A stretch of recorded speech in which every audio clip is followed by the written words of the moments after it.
பொதுவாகவே வீட்டில் வழிபாடு செய்யும் போது ஊதுபத்தி ஏற்றுவோம். இது மங்களகரமானதாக கருதப்படுகிறது. வீட்டில் நேர்மறை ஆற்றலை கொண்டு வரும்.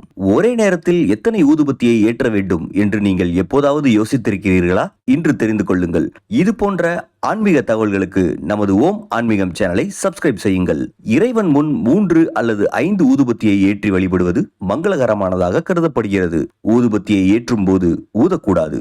மனம் வீசும் ஊதுபத்தியை மட்டுமே ஏற்றுங்கள். சாஸ்திரங்களின்படி ஒரே ஒரு தூபக்குச்சியை ஒருபோதும் ஏற்றக்கூடாது. இது சாதகமற்றதாக கருதப்படுகிறது. எண் 3 என்பது திரித்துவத்துடன் தொடர்புடையது. அதனால்தான் 3 ஊதுபத்தி எரிப்பது மங்களகரமானது. நீங்கள் ஒரு குறிப்பிட்ட கடவுளை வழிபாட்டின் போது வணங்கினால் அவருக்கும் ஒரு ஊதுபத்தி ஏற்றவும். சாஸ்திரங்களின்படி சுத்தமான மற்றும் நல்ல ஊதுபத்தியை மட்டுமே ஏற்ற வேண்டும். சேதமான ஊதுபத்தியை அல்லது ஒரு பத்தியை எப்போதும் கடவுளுக்கு ஏற்ற வேண்டாம்.